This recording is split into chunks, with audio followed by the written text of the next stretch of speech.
participantes do painel 8, onde a gente também terá várias, vários temas bastante interessantes. Já dei uma olhada aqui nas apresentações que nós temos, e para combinar aqui o nosso desenvolvimento do painel, temos mais trabalhos também. Queria pedir a gentileza de que tentem fazer a apresentação em até no máximo 10 minutos.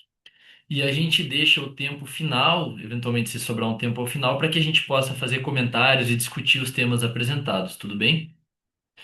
E com isso, já de pronto, passo a palavra para a apresentação do Marcos Felipe de Assis Ribeiro e Gabriela Soldano Garcês, da Universidade Católica de Santos, que devem falar sobre mandado de segurança coletivo, da tutela do meio ambiente e ao controle incidental da constitucionalidade.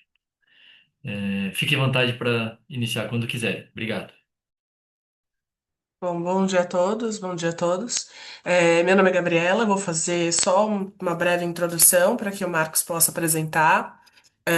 Eu sou professora do PPGD, do Programa de Pós-Graduação Estrito Sensu, tanto no mestrado quanto no doutorado, aqui da Universidade Católica de Santos. É um prazer estar novamente com vocês, aqui principalmente nesse congresso feito pelo Iberojur. Nós temos dois trabalhos para apresentar hoje, frutos de mestrandos do curso.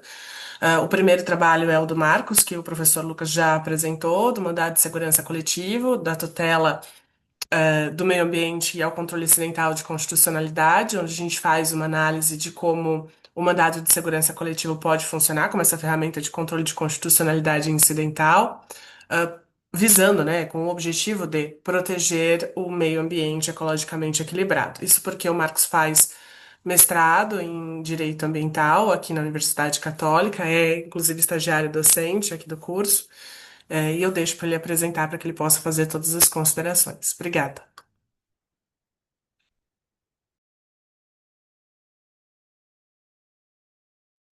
Nós não estamos te ouvindo, Marcos. Quer dizer, não sei se sou só eu. Também Me, não. me- Aí, Agora sim. agora sim. Agora sim. Perfeito, perfeito. Desculpe pelo pequeno problema técnico. Bom dia a todos os colegas presentes, professores. É uma satisfação enorme estar aqui com vocês no Iberojur, e mais um evento do Iberojur. É o meu segundo, sou um iniciante nessa vida acadêmica. E nós nos propusemos nesse trabalho a analisar esse remédio constitucional, o mandado de segurança coletivo, dada a sua versatilidade enquanto instrumento processual de tutela de direitos, né? E desde a Constituição de 88, é bem sabido de todos, o meio ambiente ganhou uma tratativa especial, diferenciada, o status constitucional, o status até de direito fundamental, e nada mais natural que ampliem-se as formas de sua tutela, inclusive de sua tutela processual. Então, com o advento também da própria Constituição de 88, foram instituídos as duas modalidades de mandado de segurança, tanto para tutelar direitos individuais e para se tutelar direitos coletivos, que é o caso do meio ambiente. E então, nós fazemos uma análise bibliográfica e jurisprudencial acerca do mandado de segurança enquanto remédio constitucional e da sua utilização versátil, né? Da sua utilização tão abrangente, tão ampla, que vai desde a tutela do meio ambiente quanto a uma ferramenta de controle incidental de constitucionalidade. É claro, também sempre sem perder de vista a necessidade de uma não de se vedar a utilização exacerbada desse instrumento, porque a finalidade dele não é o controle de constitucionalidade. A finalidade dele é a tutela de direitos coletivos, porém, como pano de fundo dessa tutela, pode haver uma discussão a respeito da constitucionalidade ou não de determinada norma que produzirá efeitos para aquele grupo envolvido no mandado de segurança. Tudo isso é bem trabalhado textualmente no artigo, com o uso de doutrina especializada, análise de casos em concreto, análise jurisprudencial, convido a todos os colegas que, se possível, leiam o texto e agradeço pela oportunidade, agradeço o tempo, o espaço e ficamos abertos a eventuais questionamentos, perguntas, dúvidas. Muito obrigado a todos. Muito obrigado, Gabriela. Obrigado, Marcos. Obrigado pela contribuição aí. Realmente é bastante interessante o modo como o mandado de segurança pode atuar de maneira efetiva e rápida, né? Também bem interessante o conteúdo do artigo. Sugiro a todos que leiam depois que seja publicado. E conforme combinamos, eventualmente, caso alguém tenha comentários a falar, peço a gentileza de que guarde para o final das apresentações, para que a gente consiga finalizar no tempo. E já de pronto passo a palavra para Ana Beatriz Aquino de Macedo Martim e Ana Carolina Alves Dias e a Gabriela Soldano Garcês, para que possam preparar a apresentação, todas da Universidade Católica de Santos também, que deve tratar da proteção internacional dos direitos humanos no mundo contemporâneo, desafios e perspectivas na era Trump. Então, fique à vontade, a palavra é de vocês também. Bom, bom dia novamente. É bom dia porque a gente ainda está falando aqui do Brasil. Gostaríamos de estar aí presencialmente, mas infelizmente foi impossível. Nessa vez, a Ana Carolina e a Ana Beatriz também são Alô? mestrando em Santos, já arrumando, inclusive, para o final do mestrado, já arrumando para a qualificação. As duas, no caso, fazem mestrado em Direito Internacional e fizeram esse artigo, bastante interessante sobre a evolução da sociedade contemporânea que nós temos no momento, no que se refere à proteção dos direitos humanos dentro dessa perspectiva do direito internacional. Esse trabalho foi feito dentro do grupo de pesquisa Direitos Humanos e Vulnerabilidades, que eu sou vice-coordenadora e que já faço o convite àqueles que quiserem participar. Eu também deixo as duas para fazer, essa apresentação. Obrigada. Bom, bom dia a todos. Dá para me ouvir bem? Se alguém puder confirmar. Ok, Tudo tranquilo. obrigada. Obrigada, professora Gabi, pela introdução ao nosso trabalho. Bom, deixa eu ver se eu consigo passar o slide certinho aqui. Foi. Bom, a proteção internacional dos direitos humanos ocupa hoje uma posição central no direito internacional, sendo fundamental para a preservação da dignidade humana, especialmente nos contextos de crise. No entanto, apesar da existência de um arcabouço normativo muito robusto, a comunidade internacional ainda enfrenta dificuldades significativas na sua efetivação. Então, os conflitos armados prolongados, os deslocamentos forçados, as desigualdades estruturais e até as crises ambientais revelam que há uma distância relevante entre a previsão normativa e a realidade fática. Então, esse cenário se agrava quando a gente observa contextos políticos específicos, como o período conhecido como a Era Trump, marcado por uma política externa voltada à priorização dos interesses nacionais e pela redução do financiamento nos organismos internacionais.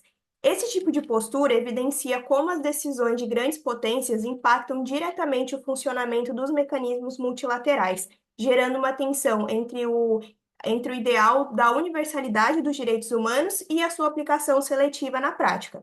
Diante disso, o nosso artigo busca justamente analisar como se deu a construção histórica da proteção internacional dos direitos humanos, identificar os desafios contemporâneos relacionados à sua efetividade e, principalmente, refletir sobre os possíveis caminhos para o fortalecimento dessa proteção, desse sistema de proteção internacional. Nesse sentido, ao abordar a construção e a evolução da proteção internacional, é importante destacar que os direitos humanos, como eles são compreendidos hoje, não surgiram de uma forma imediata, mas são resultado de um processo histórico.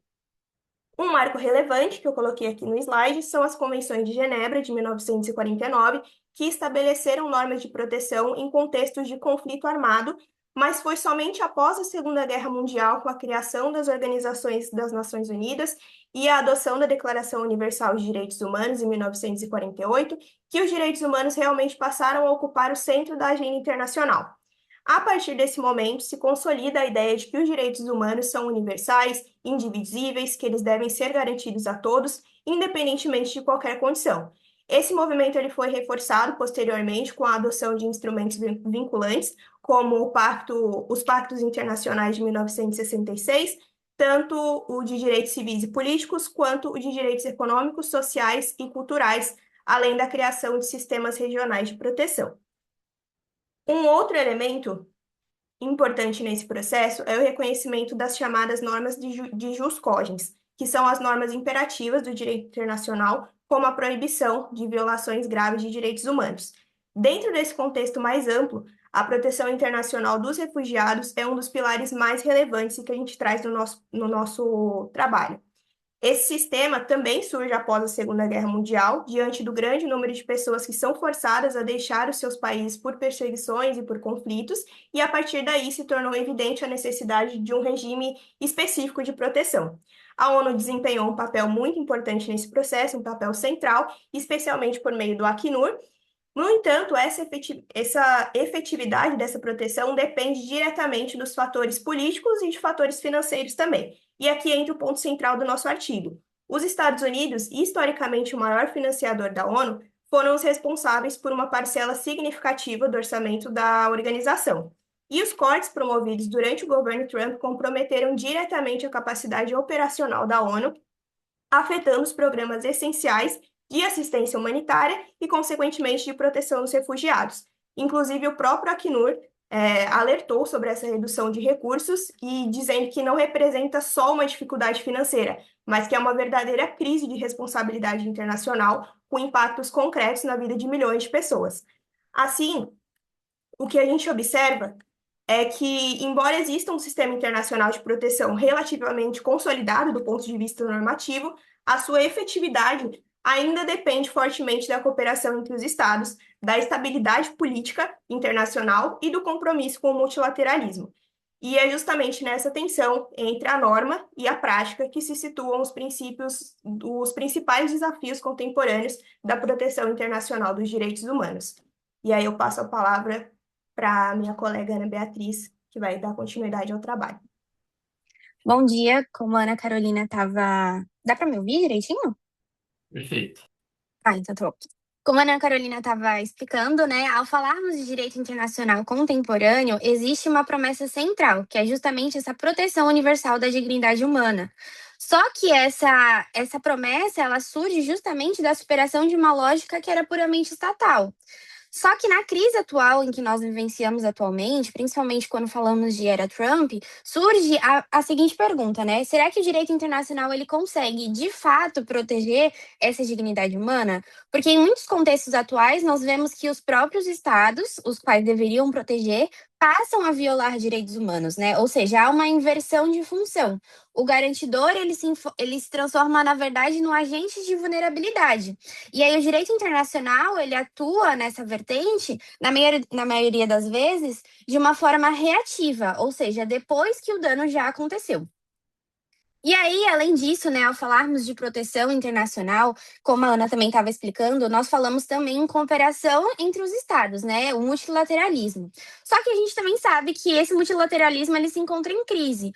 Ou seja, né, aqui que foi a vertente do nosso trabalho, ao falarmos, por exemplo, na postura dos Estados Unidos, né, que vem na era Trump com com o significado do American First, então nós vemos impactos concretos na proteção da dignidade humana, no sentido que há essa prioridade nos interesses internos, né, reduzindo esse engajamento internacional, só que se esquece todos os impactos, né, todas as consequências que gera no sentido internacional, da sociedade internacional, justamente nessa vertente de cooperação, né? Então, há cortes nas ajudas humanitárias, saída em órgãos internacionais, suspensão de financiamentos, e aí acontece aquele verdadeiro efeito cascata, Essa né? última lógica, a gente vai E aí, verificar, além né? disso, e eu acho que o microfone está aberto. E aí, além disso, nós temos as limitações estruturais da própria ONU, né? A gente traz aqui, exemplificando, a questão do próprio poder de veto no Conselho de Segurança, né? Que muitas vezes essa resposta mais imediata, ela é consolidada e ela é conectada, né? Ela é dependente de um sistema seletivo, né? Que ele depende mais da política do que da norma. E aí, apesar disso, nós sabemos que houveram avanços importantes, principalmente na questão do Tribunal Penal Internacional, né, o TPI, que permite a responsabilização de indivíduos, principalmente nesse sentido de violação de direitos humanos, nos crimes contra a humanidade, né, os 4 crimes que são de competência do TPI. Só que ainda assim existe um grande problema, né? Que o direito internacional ele vem no sentido de ter normas fortes, mas os mecanismos eles são fracos em execução, no sentido de que depende estritamente da cooperação dos estados para funcionar. Então a gente cai num paradoxo muito claro, né? A justiça internacional ela existe, ela decide, fundamenta, mas ela nem sempre consegue alcançar essa finalidade extrema, né? Esse ponto central que seria essa proteção. E aí, por fim, né, fica evidente que nessa conclusão do nosso trabalho, que o problema central não é a falta de normas, mas a dificuldade na aplicação. A soberania estatal, ela ainda limita a atuação internacional, as organizações, infelizmente, ainda dependem financeiramente de muitos estados, estados os quais são os principais violadores das normas, e a justiça internacional, ela carece desses meios coercitivos próprios. No fundo, o direito internacional ele vive nessa tensão constante entre a promessa de uma universalidade, mas a realidade de uma aplicação seletiva, né, da seletividade. E aí nós entendemos que enquanto essa distância existir entre a norma e a aplicação, a proteção da dignidade humana ela continua sendo mais um ideal normativo do que uma realidade efetiva, de uma realidade concreta. É, Enfim, esses eram os pontos principais do nosso trabalho. Nós agradecemos pela atenção, pela oportunidade e espero que vocês possam ler, né, e contribuir também com a nossa pesquisa. Muito obrigado às Anas, Ana Gabriela e Ana Carolina, e também a professora Gabriela, né? Não é Ana Gabriela, né? Desculpa, é Ana Beatriz. Ana Beatriz, Ana Carolina e a professora Gabriela. Então, obrigado a vocês, a Universidade de Santos aí, participando mais uma vez do Birojur. É sempre um prazer contar com a presença de vocês. E mais uma vez, passo a palavra para o próximo trabalho, que agora é apresentado pelo Rui Pedro Oliveira Rodrigues e Caterine Maia, da Universidade Lusófona de Portugal, onde devem falar sobre o AI-ACT, impacto nas pequenas e médias empresas. Então, Rui Pedro e Caterine Maia, a palavra é de vocês também. Obrigado.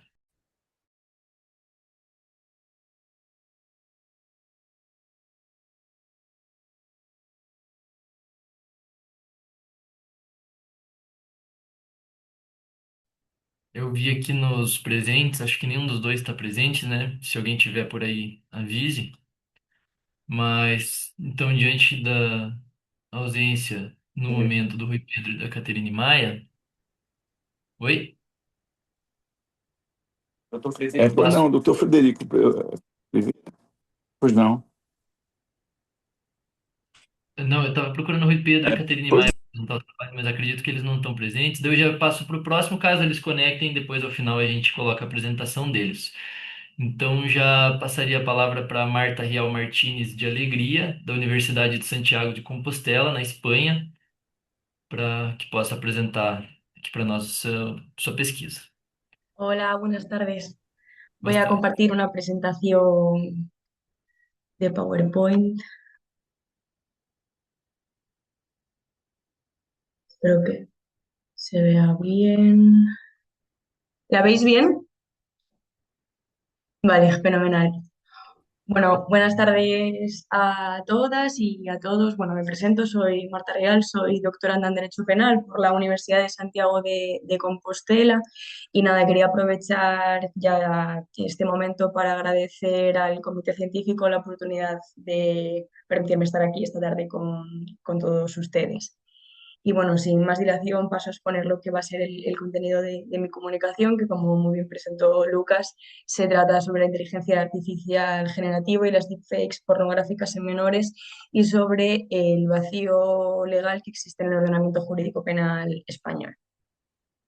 En primer lugar, debemos definir, ¿no?, qué es el concepto de deepfakes o ultrafalsificaciones en español, que serían, bueno, es una técnica avanzada de manipulación digital basada en inteligencia artificial que permite la creación de contenido audiovisual sintético en el que la apariencia, la voz o los comportamientos de una persona son alterados o falsificados con un alto grado de realismo, ¿no? Estas tecnologías se fundamentan en redes neuronales profundas, como son los deep learning o las redes generativas antagónicas, que son los GANs.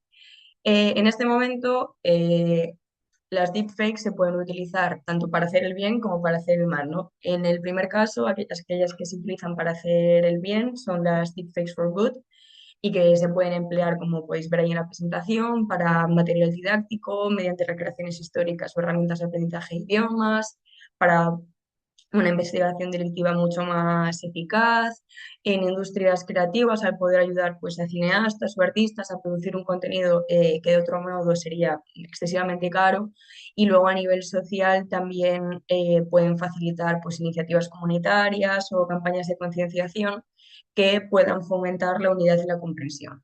Pero ¿cuál es el problema? Que normalmente estas deepfakes se utilizan para hacer el mal, ¿no? Que estaríamos en el caso de las deepfakes for bad. En este caso, se emplearían pues, para la creación de imágenes o vídeos pornográficos que conducen al acoso y a la sextorsión en muchos casos, a nivel de derechos de autor, con las fake news, que conduce también a la desinformación de la población, y luego también puede haber interferencias a nivel electoral y engaños. Bueno, partiendo de que de lo que se va a hablar en esta comunicación es del empleo de las deepfakes pornográficas, tenemos que remitirnos, por tanto, al artículo 189 del Código Penal Español, que es donde se regula el delito de pornografía infantil.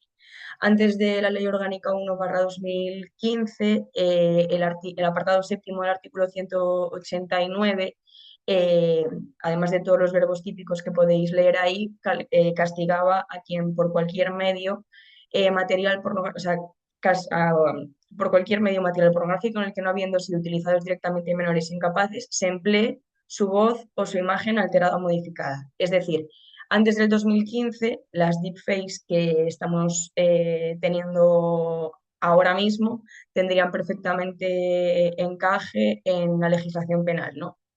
¿Qué es lo que ha pasado?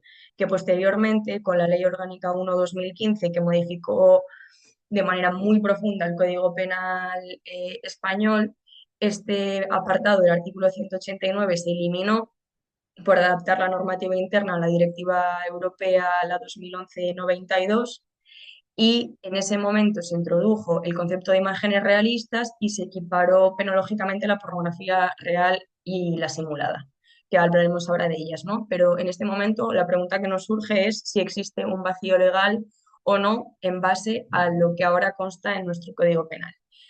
Bien, este artículo 189 da unas definiciones legales sobre qué es la pornografía infantil y existen dos tipos, la pornografía real y la simulada, que podéis leer ahí cuáles son las definiciones que otorga el propio Código Penal, ¿no? Dentro de la pornografía simulada, que es la que más nos interesa en este aspecto, tenemos la pornografía técnica y la virtual. Y la única en la que podría tener encaje el tema de los deepfakes y sobre todo de los deep nudes son esta última, ¿no? La pornografía virtual, que en este caso se trata pues, de imágenes realistas de un menor participando en una conducta sexualmente explícita o imágenes realistas de los órganos sexuales de un menor con fines principalmente sexuales. Si pasamos a analizar un poco qué es lo que recoge este apartado, tendríamos que irnos a, primero, qué se considera realista, ¿no? En este caso, realismo se equivale a a la perfección. Entonces, la Fiscalía General del Estado, tras la reforma del año 2015, emitió una circular, la 2/2015 de 19 de junio, en el que se entiende por imágenes realistas aquellas que sean potencialmente subsumibles en el concepto de pornografía infantil, las que tengan un alto grado de representación gráfica de un menor o de sus órganos sexuales, ¿no? Entonces tendríamos eso como un símil con la perfección. Luego, por otro lado, estos son todos requisitos cumulativos, entonces tienen que constar. Hablaríamos de qué se trata por una conducta sexualmente explícita, ¿no? Y aquí volvemos a ir a la interpretación jurisprudencial del Tribunal Supremo, en el que, bueno, se entienden con, pues, accesos carnales en todas sus modalidades, la masturbación, la zoofilia, las prácticas sadomasoquistas. Hay sentencias desde el año 2006 hasta el año 2012 que se prevé este tipo de doctrina, pero bueno, en todo caso estaríamos ante un numerus apertus, quiero decir, no o sea, estaría comprendido dentro de una conducta sexualmente explícita todas aquellas prácticas que representen clara, inequívoca y pretendida una naturaleza sexual de un menor o una persona discapaz, ¿no? Y luego, por último, la representación de los órganos sexuales con fines principalmente sexuales, que en este caso el problema reside en que jurisprudencialmente el Tribunal Supremo ha dicho que un desnudo no se puede considerar pornografía, ¿no? Entonces, claro, el problema es qué pasa aquí con los nudes, qué es lo que sucede cuando un menor, en este caso, pues aparece desnudo por empleo de lo que es la inteligencia artificial.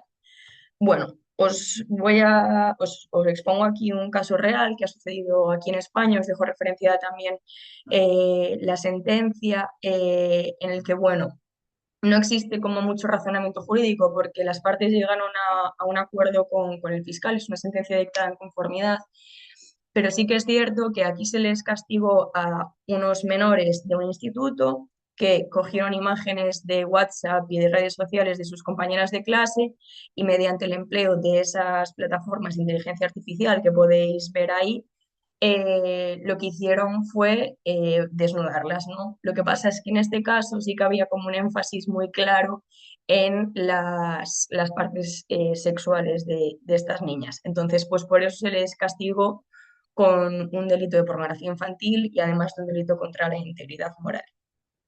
Entonces, ante esta situación, que es un poco difícil de encuadrar qué hacer con las deepfakes. España está impulsando el anteproyecto de ley orgánica para la protección de las personas menores de edad en entornos digitales y en concreto en sede de delitos contra la integridad moral se prevé introducir el artículo 173 bis que como podéis leer pues castigaría principalmente lo que son las ultrafalsificaciones o deepfakes. Pero en este caso, y ya a modo de conclusión y de interrogantes, me gustaría dejar aquí sobre la mesa una serie de dudas que se pueden plantear, ¿no?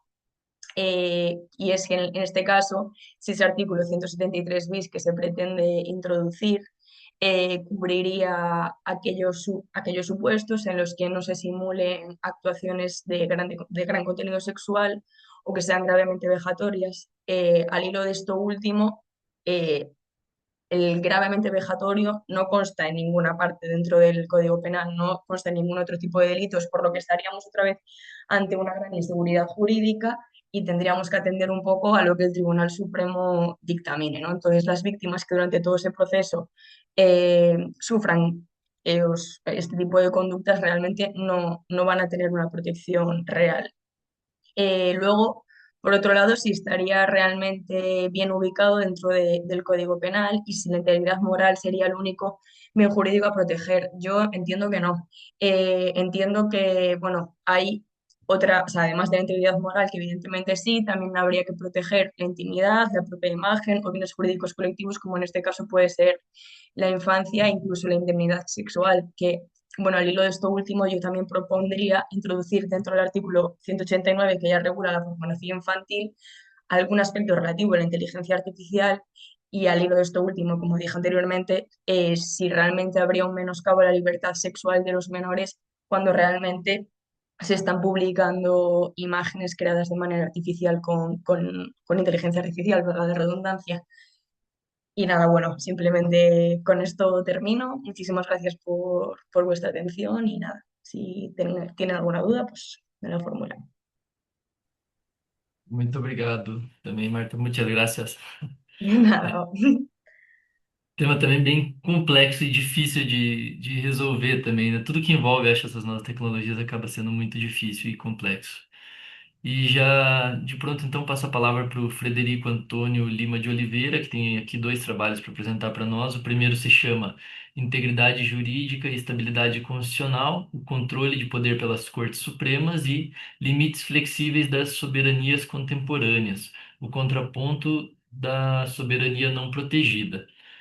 Frederico, você prefere apresentar os dois em sequência e aí segue com a palavra, pode ser? Eu acho que interessa, até porque há conosco também um colega que escreve próximo, inclusive da minha rede, do grupo, e aí eu acho que otimiza, né, a nossa Combinado, apresentação. Então, vou colocar 20 minutos aqui no timer. Obrigado. A palavra é sua. São dois trabalhos, caríssimos, e eu vou direto ao ponto. Já posso? Já, né? Já Positivo. iniciei. São dois trabalhos, eu vou ser bem pragmático como o tempo requer, né? Dizer que todas as regras de metodologia forem observadas para que ele fosse aceito como resumo, e daí vamos para o artigo.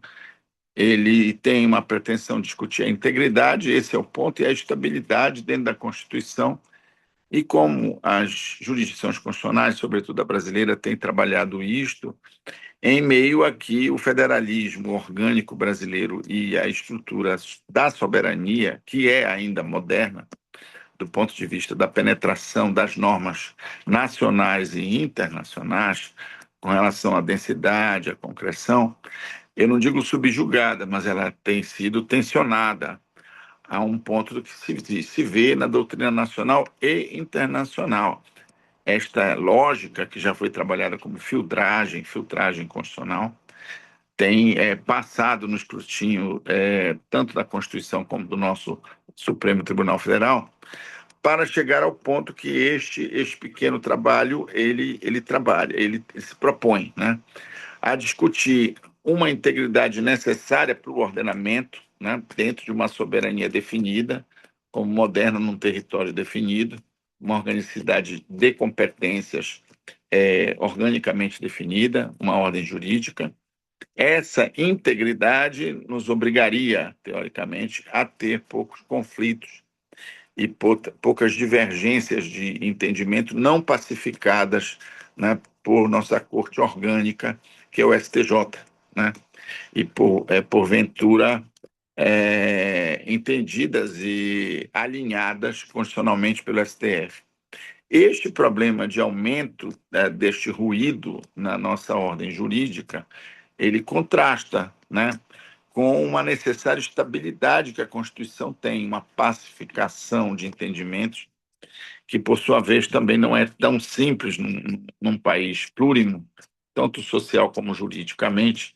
Cito o professor Volckmann, por exemplo, nesta linha, o professor Antônio Carlos Volckmann, nessa linha de entendimento, para dizer que esse outro ponto da nossa preocupação nesse trabalho vai contrastar integridade com estabilidade. Esse contraste nos leva, basicamente, à dificuldade em se estabelecer num sistema romano como o que o Brasil se propõe a ser constitucionalmente, uma estabilidade que seja realmente apta a confirmar estes valores e dar menos insegurança jurídica e mais estabilidade constitucional. Esta preocupação é uma preocupação que a leitura do possível artigo, do próximo artigo, também se mostra no resumo, quando este confronto, esta rusga, né, entre a integridade e a estabilidade constitucionais versa sobre o desequilíbrio que está acontecendo em nível, né, da legislação pátria, né. Vê-se isso, por exemplo, né, naquilo que os franceses poderiam dizer na enxurrada de legislações cada vez maiores, mais detalhadas, mas menos alinhadas em termos de interpretação constitucional e buscando uma possível hermenêutica constitucional, um poder de criação que a jurisdição constitucional brasileira tem muita dificuldade de estabelecer, daí gerando não só, finalizando a preocupação do artigo, finalizando não só o aumento da insegurança jurídica, mas um segundo ponto altamente claudicante em relação à nossa organicidade brasileira, organicidade normativa brasileira.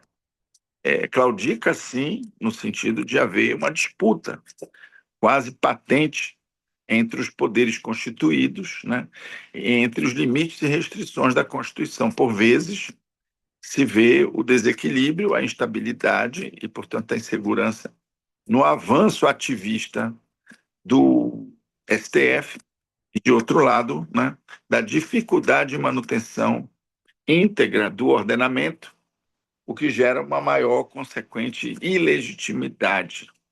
Este, digamos assim, este conjunto de possibilidades atuais, né, tem encetado preocupações emergentes brasileiras, e esta é a primeira discussão e que redunda na segunda. Como eu disse ao coordenador, uma tem muito a ver com a segunda, porque a segunda ela invade a seara internacional, mais especificamente, porque tudo que acabei de falar é muito mais compreensível quando se vê que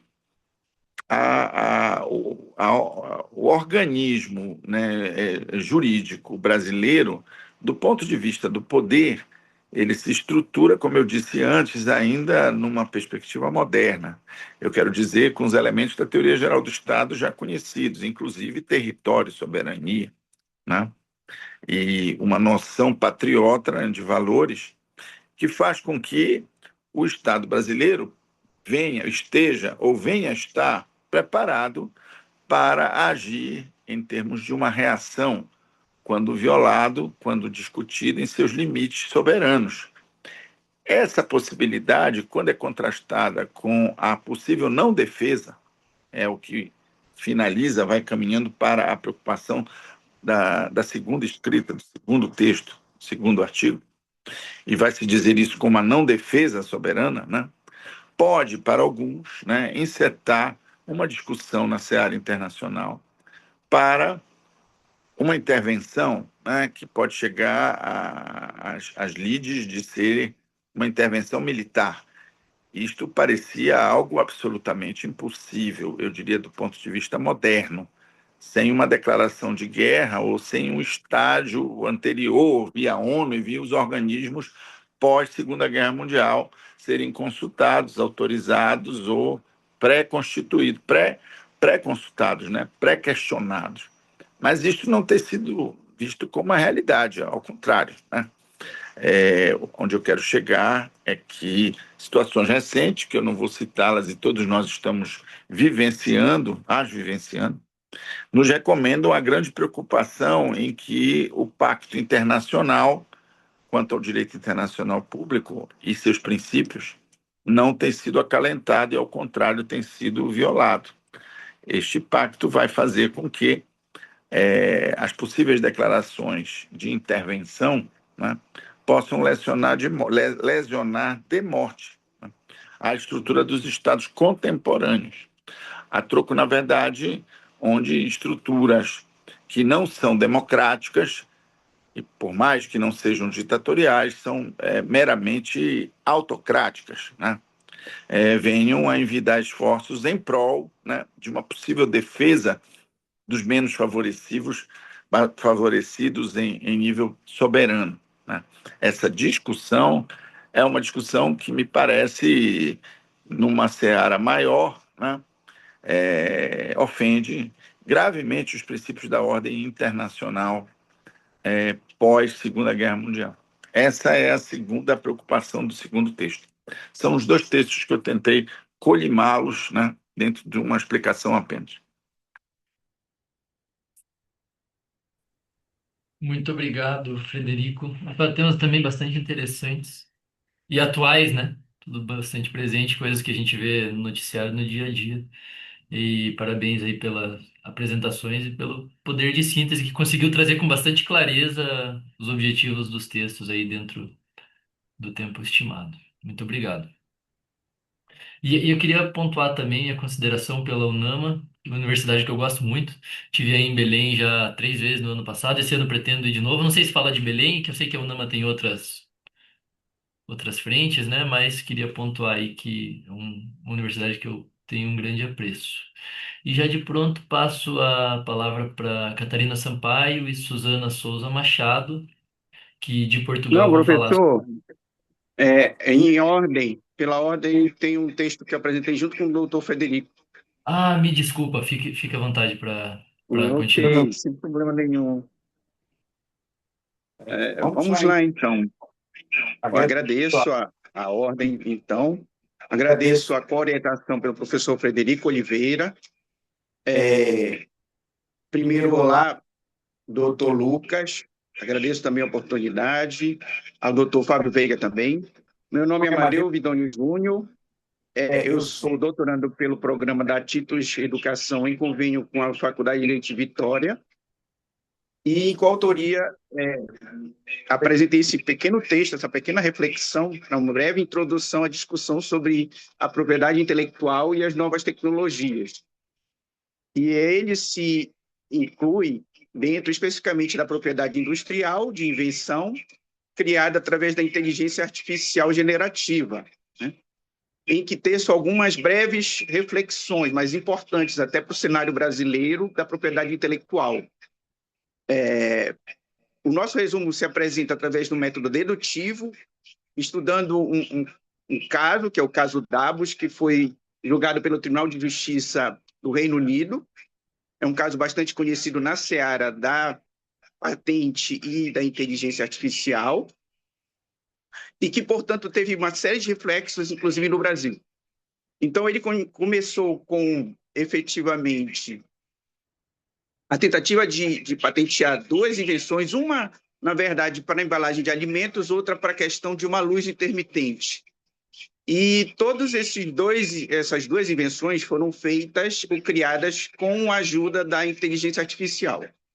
Após o pedido perante o Escritório de Propriedade Intelectual do Reino Unido, o Reino Unido, então, solicitou uma diligência que era apresentar uma declaração de autoria dele propriamente, de vez que lá também o autor só pode ser pessoa natural. E quando ele apresentou, ele juntou em coautoria com um sistema de inteligência artificial. Logo, essa petição foi indeferida, né? Essa mesma patente foi objeto de consulta no Brasil e, portanto, a AGU emitiu, inclusive, parecer dizendo que, nos termos do artigo 6º e 7º da Lei 9279 de 96, que é de propriedade industrial, só poderia ser autor da patente, o criador, na verdade, uma pessoa natural, e não um sistema informatizado. Isso decorre de toda uma cultura jurídica brasileira em que a propriedade intelectual é uma criação do espírito, não é? E, nesse sentido, efetivamente, só uma pessoa natural poderia ser autor, e não um sistema informatizado. Mas aí nós nos encontramos na modernidade, né, e na contemporaneidade com a possibilidade de sistemas informatizados como a inteligência artificial generativa criarem realidades que antes não eram possíveis. E que, portanto, essas realidades criadas acabam acelerando a inovação e a resolver uma série de problemas da nossa sociedade contemporânea. É inegável que o avanço dessas tecnologias, sobretudo sobre o objeto cognitivo agora, trazem inúmeros benefícios, inúmeras criações para cuidar de problemas complexos na sociedade contemporânea. Então, a partir desse fato, nós temos um paradigma, né? Ou, como muitas vezes tem, ou pode-se presumir que acontece, estão sendo criadas patentes já com o incremento de inteligência artificial não informado. Esse é um primeiro problema, né? E um segundo problema é se eu posso ter um arcabouço normativo que admita que o próprio sistema de IA seja coautor, né? Bom, essa...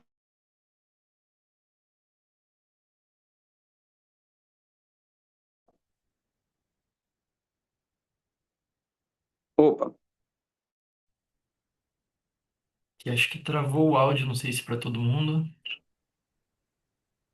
Olá. Estão me ouvindo?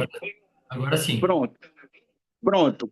Então, esse caso Davos, ele é muito interessante, porque apesar de não ter obtido a patente aqui no Brasil, nem no Reino Unido, que são sistemas que só permitem que pessoas naturais possam aprovar patentes, né, criar invenções, ele foi aprovado pela África. Então, qual é o questionamento aqui? O que nós vamos precisar refletir, primeiro, se queremos aprovar com autoria com a IA, até porquanto, na minha opinião, efetivamente, a gente vai congelar a inovação muitas vezes, até porque hoje nós já temos designers de veículos, arte, toda uma categoria de invenções feitas por IA, não é? E que realmente, para o sistema brasileiro, já finalizando como solução, nós teríamos que alterar todo o ordenamento para conseguirmos, então, apresentar essa IA como, não como autora, mas como uma copartícipe, né, de natureza especial. Muito no sentido dos resultados de que realmente a gente precise de um arcabouço normativo novo, para que a gente não impeça que essa evolução criativa, que tem auxiliado a humanidade também, não é só os aspectos negativos, né, depende muito do uso, possa, então, ser mais transparentemente ser informada como partícipe daquela invenção. Então, nas minhas reflexões, eu vejo como positivo essa alteração legislativa, não como pessoa natural, claro, mas como uma participação informada para que a gente possa aproveitar os benefícios que a inteligência artificial tem trazido com mais transparência. É esse o meu resultado da minha reflexão. Agradeço a todos, né, pela paciência e pela oportunidade. Obrigado também, Amadeu e Frederico, também pela autoria do trabalho. A gente fica aguardando o trabalho completo para poder ler e ter as considerações que vocês têm para trazer desse tema, que também é bastante interessante. E mais uma vez peço desculpa também que eu acabei pulando ali, eu acho que eu vi o Nama e eu acabei pulando para o próximo, por isso eu já estava passando para o próximo artigo, desculpa ter pulado a ordem da sequência. Agora sim, a gente passa a palavra para Catarina Sampaio e Suzana Souza Machado. Pelo que vi aqui, a Catarina Sampaio está presente, que devem tratar do trabalho que fala de a cibersegurança no teletrabalho, regime jurídico, gestão de risco e responsabilidade na era da NIS2. Então, fique à vontade, Catarina, pode iniciar quando quiser. Olá, muito boa tarde e bom dia para quem está a nos assistir do Brasil.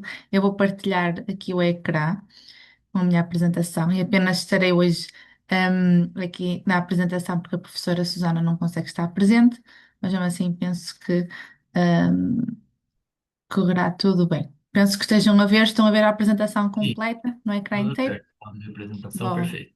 bom, obrigada. Então, o tema que me traz aqui hoje é sobre a cibersegurança no teletrabalho. Mais concretamente, irei abordar alguns pontos sobre o regime jurídico, a gestão de risco e a responsabilidade na era da nova diretiva NIS 2.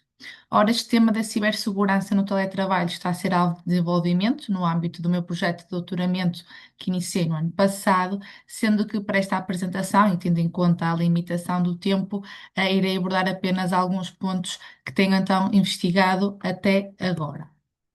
Ora, ao longo dos anos e graças à rápida transformação digital e ao contínuo desenvolvimento tecnológico, os sistemas de rede de informação têm vindo a ganhar cada vez mais um papel de destaque na nossa sociedade.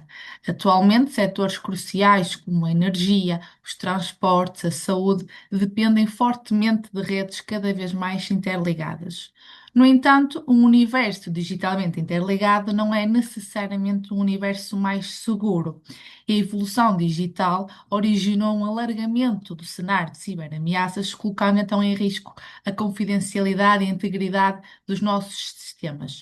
E para fazer face a estes desafios, a União Europeia tem focado em criar um ambiente estruturado, seguro e transparente para os cidadãos e para as empresas, através de vários regulamentos, como o Regulamento Geral sobre a Proteção de Dados, o RGPD, o Regulamento DORA, o Regulamento sobre a Inteligência Artificial e, mais recentemente, a referida Diretiva NIS 2.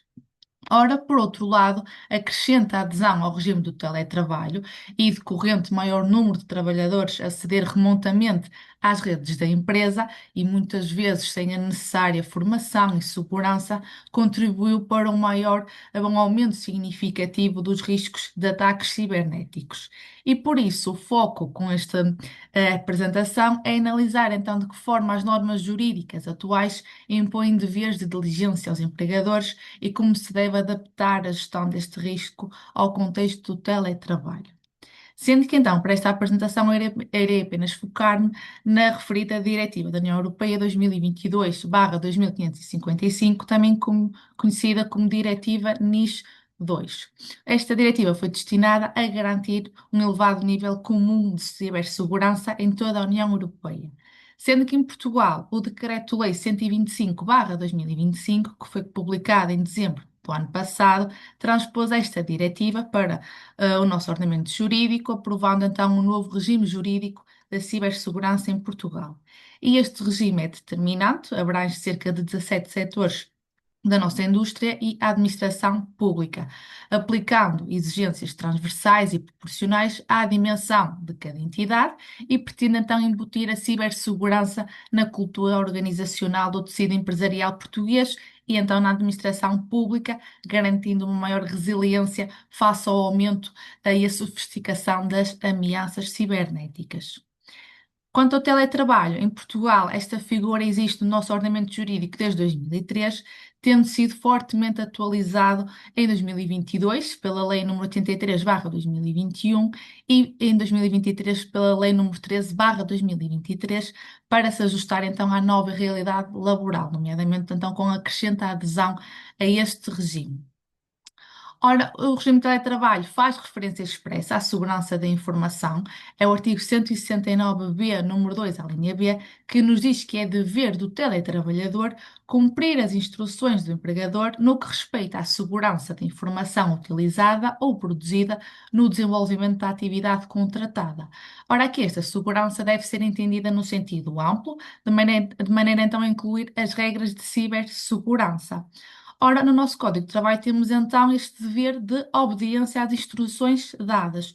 No entanto, não complementa, não contempla quais é que são as diretrizes que devem ser tomadas pelo empregador e para isso temos que recorrer ao artigo 32, número 1 do RGPD, sendo que no regime do teletrabalho e sendo o trabalho levado a cabo fora das instalações da empresa, e por isso não está diretamente controlado pela organização o ambiente onde o trabalhador desempenha as suas atividades, cabe então a este empregador adotar as medidas técnicas e organizativas, conforme exigido então pelo RGPD, para reduzir os riscos aos quais os ativos de informação da empresa estão expostos. Mas que riscos são estes? Ora, em primeiro lugar, nós temos uma definição de ciberameaça no Regulamento da União Europeia 2019/881, no seu artigo 2º.8, que nos diz que uma ciberameaça é um evento ou uma ação suscetível de lesar, perturbar ou ter qualquer outro efeito negativo sobre as redes e os sistemas de informação ou os seus utilizadores, sendo que, aplicando ao teletrabalho, nós podemos destacar, desde logo, aqueles ataques cibernéticos mais frequentes, nomeadamente o phishing, o malware e o ransomware. Ora, o teletrabalho aumenta eventualmente o risco deste tipo de ciberataques aos sistemas e informações das empresas, devido essencialmente a dois grandes fatores principais do ambiente doméstico onde o trabalhador realiza a sua atividade, nomeadamente o seu isolamento, que tem mais dificuldade em esclarecer possíveis dúvidas que possam surgir de segurança rapidamente com os seus colegas ou então com o próprio departamento de informática e as distrações que pode ter em casa, ou seja, a falta de concentração do trabalhador pode levar a práticas menos seguras durante a realização da sua atividade. E, adicionalmente, com o teletrabalho verificou-se um aumento exponencial no uso de aplicativos para videoconferências, como o Zoom, o Microsoft Teams, etc. Sendo que isto também pode pode comportar graves ameaças. E aqui eu trago essencialmente duas, que foram inclusive recomendadas pelo Instituto Nacional de Cibersegurança de Espanha, o INCIB, que nos diz que as transferências de aplicações de videoconferência a partir de páginas não seguras, ou seja, quando realizamos uma transferência desta aplicação, por exemplo, do Zoom, a partir de páginas não seguras, ou seja, não próprias do proprietário do site, do sítio web oficial, pode constituir um risco relevante para a segurança dos sistemas. E ainda temos as aplicações não utilizadas frequentemente, ou seja, a falta de familiaridade com estas novas tecnologias do teletrabalho, com estas novas aplicações, pode conduzir a erros na sua utilização e na gestão das suas funcionalidades. E para isto, tendo em conta este cenário, aqui em Portugal, o Centro Nacional de Cibersegurança fez um comunicado e aconselhou alguns pontos que podem ser tomados como recomendações para então minimizar estes riscos, como por exemplo, criar uma senha de acesso único para cada reunião, e entre outros. Ora, para garantir o equilíbrio entre a privacidade do trabalhador e a segurança dos dados, as organizações têm então de atuar com base no risco, como indica o tal artigo 32 do RGPD, sendo que, por outras palavras, este artigo vem nos dizer que as medidas de segurança da informação ou cibersegurança adotadas e implementadas pela empresa dependerão do risco existente, tendo em conta as ameaças e o impacto que estas podem ter nos ativos de informação caso se materializem. Ora, o Decreto-Lei 125/2025, que vem então transpor a diretiva NIS2 para Portugal, veio-nos dizer que são responsáveis pela gestão deste risco de cibersegurança os órgãos de gestão, direção e administração das entidades que são abrangidas então por este Decreto-Lei, sendo que esta gestão da cibersegurança está compreendida nos artigos 25 e seguintes deste Decreto-Lei. E estas medidas de cibersegurança complementam três grandes princípios. Estas medidas devem basear-se numa abordagem sistemática que abrange todos os riscos e que vise proteger todos os ativos da empresa, garantir um nível de segurança adequado ao risco em causa e, por último, ser proporcionais ao grau de exposição da entidade aos riscos, à dimensão da entidade e à probabilidade de ocorrência de incidências e a sua gravidade. Tendo em conta estas disposições, algumas medidas de cibersegurança relevantes incluem, por exemplo, a utilização de uma VPN, uma rede privada virtual, que estabelece uma conexão ponto a ponto, garantindo que a comunicação entre o dispositivo doméstico do trabalhador e o servidor da empresa seja feita de forma encriptada, protegendo então a confidencialidade dos dados face a terceiros. E depois, em termos organizacionais, as empresas devem implementar uma política específica para situações de teletrabalho, sendo que neste âmbito da política, a Agência Espanhola de Proteção de Dados implementou algumas recomendações que podem ser utilizadas neste âmbito. Essencialmente foram quatro. A primeira, temos então a restrição do acesso remoto exclusivamente por métodos seguros, como a VPN. Depois, o uso de dispositivos válidos, sendo que aqui a agência espanhola considera que apenas os dispositivos corporativos da empresa podem ser utilizados e, por isso, proibir-se o uso de dispositivos pessoais ou o uso de dispositivos da empresa para fins pessoais, sendo que aqui em Portugal a lei portuguesa prevê que, se o regulamento da empresa for omisso quanto a este ponto, presume-se que o trabalhador pode utilizar os equipamentos de trabalho para fins pessoais, o que isto pode expor o dispositivo a alguns riscos severos. Por exemplo, o uso de equipamentos de trabalho para ver filmes em websites ilegítimos ou descarregar anexos maliciosos provenientes de e-mails pessoais, redes sociais ou plataformas de jogos. Depois temos o controle do nível de acesso, instruindo que os trabalhadores devem bloquear a sessão nos dispositivos quando se ausentem do seu posto de trabalho, de modo assim a evitar o acesso de terceiro em ambientes não controlados pela organização, por exemplo, o ambiente doméstico. E, por último, o direito à informação. É importante que os trabalhadores sejam mantidos informados de forma contínua sobre as ameaças específicas que podem enfrentar ao trabalhar fora do escritório. E com isto termino assim a minha apresentação, indicando que então a cibersegurança é eficaz no teletrabalho, mas que transcende as meras barreiras tecnológicas, ou seja, requer uma constante formação dos trabalhadores sobre as conexões inseguras e uma possível manipulação indevida de dados, pois é o fator humano que prevalece como o elo mais frágil desta cadeia da segurança e por isso exige que as empresas, organizações não apenas forneçam barreiras, ferramentas seguras, mas investam também numa cultura de segurança robusta e na formação contínua dos seus trabalhadores, prevalecendo sempre a continuidade do seu negócio, com o respeito também pela privacidade do trabalhador. Eu assim por terminada a minha apresentação e muito obrigada pela atenção. Obrigado, Catarina. Também de bastante preocupação, né? O fator humano ali é que é o problema, tanto em casa quanto no próprio ambiente de trabalho também a gente tem esse mesmo problema, que o fator humano é difícil resolver, só com bastante instrução mesmo. Obrigado pela apresentação, pelo trabalho. E já passamos também a palavra para Lucila Vilhena, da Universidade Estadual da Paraíba, que vai falar sobre o método de estudo de caso versus o método do caso, uma análise comparativa entre a pesquisa científica e o processo didático-pedagógico. Lucília, a palavra é sua também, fique à vontade. Está presente aqui entre nós, eu vejo que não encontro ela aqui nos participantes. Nesse caso, passo a palavra para o trabalho que seria o último, e caso ela conecte antes do término do painel, a gente abre a palavra para que possa apresentar. Então, Dora Rezende Alves e Luiz Torrealba, da Universidade Portucalense Infante Dom Henrique, de Portugal, que vão falar sobre o acesso aos documentos públicos por parte do cidadão europeu, um direito ou um desafio.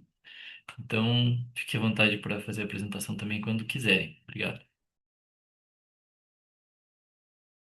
Mas acho que tá mudo o áudio. Exatamente, Agora não sim. estava ao som. Muito obrigada, muito boa tarde, senhor moderador. Muito obrigada então pela possibilidade de participação nesta conferência. Já foram hoje enviados os cumprimentos ao professor Fábio como grande líder desta organização e nunca é demais salientar o papel aglutinador que o professor Fábio Veiga tem tido nestas várias universidades, localizações geográficas, que nos permite e nos mantém em contacto em conferências de elevado nível, onde depois conseguimos também ter a concretização com a publicação, como o senhor moderador também já referiu, a importância de depois podermos analisar e utilizar os trabalhos de investigação concretizados. Muito obrigada à palestrante anterior por ter introduzido aqui a União Europeia e as questões relativas também à comunicação e à utilização das informações, porque é disso então que tratamos eu e o meu colega, que vamos então tentar aqui também partilhar alguns diapositivos. Vamos ver se conseguimos. No entretanto, então, temos um título que questiona se este acesso aos documentos públicos por parte do cidadão europeu, se é realmente um direito dos mesmos ou um desafio para alcançar. Eu estou aqui ainda com algumas dúvidas se este ou é adequado, porque se calhar é as duas coisas. Se calhar não é ou, se calhar é um e. É um direito por um lado, mas também é um desafio por outro, porque, como vamos referir, há situações em que os assuntos têm mesmo que ser levados ao Tribunal de Justiça da União Europeia para a sua concretização. O tema insere-se numa preocupação mais vasta de informação e transparência por parte da União Europeia, que tem esse mote muito, muito presente, mas nós estamos aqui na vertente relativa ao acesso aos documentos, especificamente a documentos identificados e precisos, como digo, que surge como um direito consagrado logo nos tratados e, em especial, na Carta dos Direitos Fundamentais da União Europeia. Sendo assim, passo a palavra para o meu colega que avançará então com esta apresentação. Muito obrigada. Doutor Luís, faz favor. Muito boa tarde ao painel. Antes de mais, cumprimentos a minha estimada colega Rosenda Alves, não só pelo facto de estar a ter a grande labor de suportar esta primeira intervenção da minha parte, neste estilo de congressos e comunicações, mas também agradecer não só ao Iberojur, na qualidade do professor Fábio Veiga, mas também a todos os colaboradores e palestrantes e todos os inscritos, não só em formato online, mas também em Felgueiras, quando houveram as sessões presenciais. Em relação a isto, sim, é possível colocar também um agradecimento à anterior palestrante em relação à situação da União Europeia por causa do acesso aos documentos administrativos, porque se vamos colocar as considerações sobre este tema em concreto, primeiro é sobre um direito fundamental. Primeiramente, a colocar o acesso aos documentos, estamos principalmente a garantir que o cidadão europeu esteja devidamente informado de tudo aquilo que as instituições da União Europeia produzem, quer ao nível dos diplomas legislativos, quer ao nível das comunicações de imprensa, quer ao nível da elaboração de outros documentos também de grande importância, como as diretivas, como também toda a emblemática ligada às sessões judiciais e outros elementos que, de alguma forma, dentro do espectro institucional ou político, podem merecer uma observação mais aprofundada sobre aquilo que a União está a produzir. Claro está que a presença deste direito de acesso aos documentos públicos por parte do cidadão europeu tem claramente um fundamento jurídico que lhe dá a necessária força, e nisso estamos perante o artigo 15º do Tratado de Funcionamento da União Europeia, mais o artigo 42 da Carta dos Direitos Fundamentais da União Europeia, em conjunto com um diploma específico, legislação especial, podemos dizer assim, do Regulamento 1049 de 2001. Eles procuram estabelecer uma estrutura da defesa dos direitos fundamentais de acesso aos documentos da União Europeia. Primeiro, ser garantido a todos os cidadãos o acesso aos documentos que são emitidos por essas instituições. A mesma ideia é transposta para a Carta dos Direitos Fundamentais, exercendo esse direito de acesso para os documentos em formato físico e em formato digital. E, por último, existe o regulamento que define e certifica toda a parte procedimental que está relacionada com o pedido de acesso.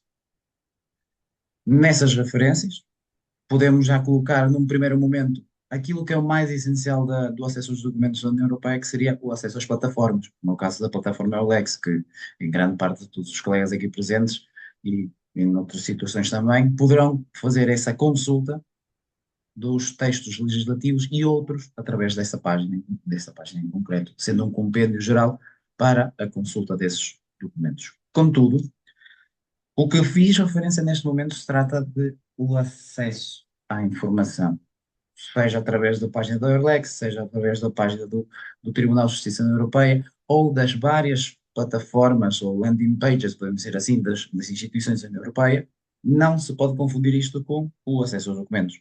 O pedido de acesso aos documentos se trata principalmente de consultar uma determinada produção da União Europeia sobre um determinado assunto no qual, por um lado, as informações que foram emitidas em primeiro lugar não são suficientes e, por conseguinte, existe essa vontade em querer chegar ao fundo da questão, querer entender realmente o que é que está por trás da elaboração desse documento ou de conhecer ainda mais informações sobre isso. Sobre os documentos de acesso direto, acesso à informação, já falámos sobre a Eulex, já falámos sobre aquilo que está presente no Tribunal de Justiça da União Europeia, mas também o Parlamento Europeu, a Comissão Europeia e o Conselho da União Europeia também fornecem esse tipo de documentação. Acresce ainda, por vários motivos essenciais para a preservação de informação documental, o arquivo da União Europeia e o Arquivo Institucional da União Europeia, que são plataformas presentes e disponíveis para que exista esse exercício de direito de acesso. Contudo, a presença da União Europeia como uma entidade transparente e que deve seguir no cumprimento da lei e os primados do Estado de Direito, obviamente coloca vários desafios sobre o pedido de acesso aos documentos. Por um lado, não só a necessidade de transpor grande parte daquilo que está em espaço físico para espaço digital, facilitando a sua consulta e não só os pedidos de acesso aos documentos públicos, também ao mesmo tempo os efeitos da transição digital obrigam a que a União Europeia possa, no primeiro momento, fornecer um padrão de autenticidade e qualidade, de modo a evitar situações mais controversas ou com maiores níveis de ruído, muito graças ao uso de inteligência artificial para determinados fins que não sejam aqueles ligados à União Europeia. Nessa sequência, o pedido de acesso aos documentos surge de forma direta, ou pedido por escrito, ou através das plataformas digitais que as instituições assim fornecem, e dentro dessa estrutura existem prazos, existem meios de reação, existem uma sequência redundante de eventos os quais, perante a aceitação plena do pedido, não se falará mais no assunto. Agora, ao continuar uma eventual recusa por variedíssimos motivos, que as instituições possam negar o acesso aos documentos, estaremos perante situações nas quais existe um direito de resposta, existe um direito a reclamar, e, por último, a utilização das vias judiciais para contestar essa recusa por parte da entidade da União Europeia relacionada com o pedido de acesso aos documentos. Como podem ver, em função da rejeição dos pedidos, existe aqui elencado vários pontos nos quais estão presentes estes motivos de recusa, seja a nível da proteção dos dados pessoais, ou da vida privada, dados comerciais ou segredos comerciais, dados institucionais, relações entre outros Estados, situações pelas quais existem pedidos de revisão das decisões ou, realmente, uma ação a correr no Tribunal de Justiça da União Europeia, em que poderá ser suscitadas estas questões. Mais à frente, em termos de preservação dos documentos com essas recusas, obviamente que existe um prazo muito alargado para que isso possa vir a essa proibição, essa obstaculização possa se manter. Poderão haver limites máximos até 30 anos para situações relacionadas com esses pontos que estão aqui presentes. São a proteção à vida privada dos cidadãos, os interesses comerciais ou documentos em que, na sua elaboração, seja para diplomas legislativos, seja para outra espécie de documentos relacionados com as relações comerciais ou institucionais da União Europeia ou os Estados-membros com outros Estados fora da União, impeçam realmente que essa informação venha a ser colocada à disposição do cidadão nesses moldes, nessas situações. Portanto, não estaríamos aqui a falar da divulgação total de um documento. Poderia haver expurgação de determinados dados ou omissão de outros, ou seja, a chamada versão redacted do referido documento. Em relação a estas recusas, os meios judiciais e estas judiciais estão sempre disponíveis, principalmente no caso do Provedor de Justiça Europeu, para o seguimento de um pedido de reclamação para obter o acesso a determinados documentos administrativos. Isto tudo resume-se ao cumprimento dos pilares da transparência, do acesso aos documentos, do cumprimento do princípio da legalidade e também, ao mesmo tempo, entender que a transição para os meios digitais não pode ser uma forma de impedir que o cidadão europeu tenha acesso à informação e possa solicitar informações adicionais sobre aquilo que a União Europeia produz e daquilo que entende que deve ser devidamente informado. A jurisprudência mostra várias situações relacionadas com pedidos de acesso aos documentos dentro das instituições europeias, algumas por cidadãos, outras por Estados-membros, e em relação a isso, de uma forma muito, muito leve, apenas no texto final também irá aparecer uma referência a isto, é a aplicação do acesso público aos documentos por parte do Estado-membro, neste caso para Portugal, com indicação de um patamar maior, menor, a utilização dos diplomas que são a Constituição da República Portuguesa, leis especiais, incluindo também o Código de Procedimento Administrativo, em conjugação com aquilo que também é permitido e deve ser seguido pelas instituições europeias. Ao mesmo tempo que também existem órgãos de controle para o acesso aos documentos administrativos no Estado-membro, o mesmo também acontece para o caso da União Europeia, e sempre no cumprimento de proteção de dados, transparência, legalidade e o seguimento da atividade administrativa, neste caso dentro da União Europeia. Ao se falar de um direito e um desafio, o principal que entendemos com esta análise e com este enquadramento geral é que o principal desafio que surge é na capacidade de acesso, nos meios de acesso, na facilidade de acesso à informação, o cumprimento de condições para fazer um pedido de acesso aos documentos administrativos e, por último, permitir que a União Europeia tenha os meios capazes e possíveis para evitar situações de falha de informação, ruídos de informação, desinformação e evitar ao máximo que as plataformas de inteligência artificial, o software de inteligência artificial generativa, possam criar situações de instabilidade e de incerteza perante aquilo que é o essencial do União Europeia. E com isto, penso que será uma boa análise a respeito de algo que é muito essencial para os cidadãos, quer nos Estados-membros, quer a nível da União Europeia, no seguimento do texto final, depois para o lançamento da monografia. Havendo outras questões mais à frente, poderão ser contactados via e-mail também para cada um de nós. Muito obrigado pela atenção. Muito obrigado, Luiz e Dora. Muito instigante também o tema. Essas questões da tecnologia, na maioria dos painéis que a gente percebe que são o alvo dos temas, né? Isso está muito, muito em alta hoje também. Pesquisa desse tema, porque é o que está acontecendo agora, né? E de fato muito difícil de pensar em soluções efetivas para esses pontos. Alguém tem algum comentário, alguma coisa sobre alguma das apresentações? Agora a gente abre a palavra para todos aqui, para que queiram eventualmente comentar algum ponto, discutir alguma questão que tenha sido apresentada. Foram vários temas bastante importantes.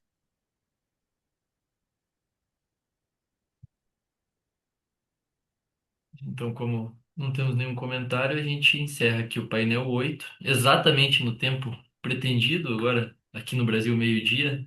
Então, exatamente o tempo esperado. Agradeço muito a participação de todos. Com certeza.